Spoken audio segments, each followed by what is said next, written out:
Speak out کے معزز دوستو، السلام علیکم۔ تمام تعریفیں اللہ تعالیٰ کے لیے ہیں جو بے حد مہربان اور نہایت رحم والا ہے، رب العالمین اور قیامت کے دن کا مالک ہے۔ اس کائنات کا وہی خالق ہے، وہی رب ہے۔ بشمول انسان تمام ذی حیات کا رازق ہے۔ اس کائنات کی ہر شے اللہ تعالیٰ کی تسبیح اور تمہید میں مشغول ہے۔ ذرہ ذرہ پتہ پتہ اس کی توحید پر دلالت کرتا ہے۔ وہی بڑی عظمت، بڑی شان اور زبردست قدرت اور حکمت والا ہے۔ وہی یکتا اور وہی بے مثل ہے، سب سے بے نیاز اور سب اسی کے محتاج ہیں۔ ساری کائنات میں اللہ تعالیٰ کی بادشاہت اور اللہ تعالیٰ کی حاکمیت ہے۔ وہی حاجت روا اور سب سے اعلیٰ ہے۔ نہ وہ کسی کی اولاد ہے اور نہ کوئی اس کی اولاد ہے۔ ساری کائنات میں نہ کبھی کوئی ایسا تھا اور نہ کبھی کوئی ایسا ہوگا جو اللہ تعالیٰ کی مانند ہو۔ اللہ تعالیٰ کا کسی بھی لحاظ سے کوئی ہمسر نہیں، اور آج ہم خالق اور مالک کائنات کی قدرت کے ایسے شاہکار اپنے ناظرین کو دکھانے والے ہیں جن کو دیکھ کر آپ پکار اٹھیں گے سبحان اللہ، اور آپ کو اپنی آنکھوں پہ یقین نہیں آئے گا۔ اللہ تعالیٰ جو زمین سے پھل، پیڑ اور پودے پیدا کرتا ہے اور طرح طرح کے پھول پیدا کرتا ہے، جو سمندر کی مخلوق کا رازق ہے، اور اس نے ایسی خوبصورت مچھلیاں تخلیق فرمائی ہیں کہ انسانی آنکھوں کو یقین تک نہیں آتا، اور اللہ تعالیٰ کی تخلیق میں ایسے ایسے پرندے شامل ہیں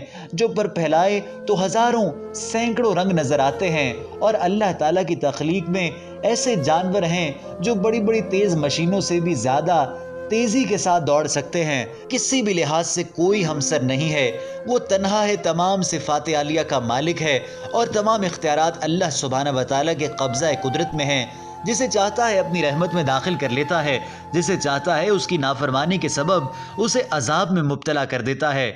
وہی زندگی دیتا ہے اور وہی موت کا مالک ہے، اور وہی قیامت کے دن دوبارہ اٹھائے گا۔ اسے ہر چیز کا علم ہے اور دلوں کا بھید جانتا ہے۔ وہی اول ہے اور وہی آخر ہے، ظاہر بھی ہے اور باطن بھی ہے۔ اللہ تعالیٰ نے آخرت تک کے انسانوں کے لیے حضور پاک صلی اللہ علیہ وآلہ وسلم پر قرآن حکیم نازل فرمایا، اور قرآن حکیم اللہ تبارک و تعالیٰ کا فصیح و بلیغ کلام ہے جو انسان کے لیے کامل ہدایت نامہ ہے اور مکمل دستور العمل، اور حضور پاک صلی اللہ علیہ وآلہ وسلم کی سیرت طیبہ قرآن حکیم کی تفسیر و تشریح ہے۔ دین اسلام قرآن و سنت پر مشتمل دین فطرت ہے۔ دنیا اور آخرت میں فلاح و کامیابی کا دار و مدار دین اسلام کی پیروی پر ہی موقوف ہے، اور اللہ تعالیٰ جس کی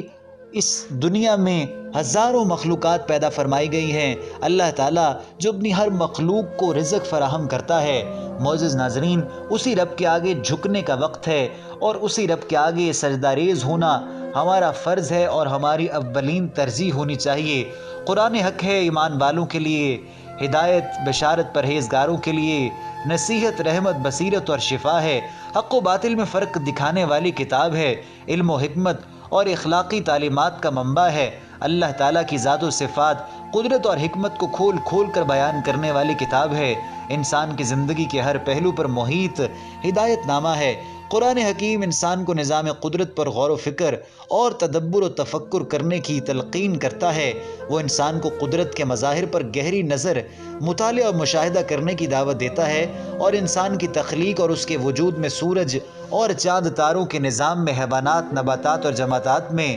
دن رات کے رد و بدل میں، دریاؤ، سمندر، زمین و آسمان میں اللہ تعالیٰ کی توحید اور وحدانیت، قدرت اور حکمت کی بہت سی نشانیاں ہیں۔ معزز ناظرین، اللہ تعالیٰ نے اپنے آسمانوں کی مخلوق پیدا کی ہے، اور اللہ تعالیٰ آسمانوں میں اڑنے والے پرندوں کا بھی رازق ہے، اور اللہ تعالیٰ نے سمندروں کی مخلوق پیدا کی ہے، اور اللہ تعالیٰ ہی سمندروں کی مخلوق کا مالک ہے۔ اللہ تعالیٰ نے ایسے ایسے خوبصورت پھول پیدا کیے ہیں کہ آج کے جدید دور میں اس کی نقل کرنے کی کوئی کوشش نہیں کر سکتا۔ جس طریقے سے انار کو پیک کیا گیا ہے، دانہ دوسرے دانے کے ساتھ جڑتا ہے اور بالکل خوبصورتی سے تمام دانے مل کر پیک ہو جاتے ہیں، یہ کوئی مشین نہیں کر سکتی، بلکہ یہ اللہ تعالیٰ کا کارخانہ قدرت ہے جو ان تمام پھلوں کو ہمارے لیے پیدا کرتا ہے، اور اللہ تعالیٰ ہی ہے جس نے ان پھلوں میں توانائی رکھی ہے کہ جنہیں کھا کر ہم اپنی بھوک اور پیاس مٹاتے ہیں اور ہمارا جسم زیادہ تندرست اور طاقتور محسوس ہوتا ہے۔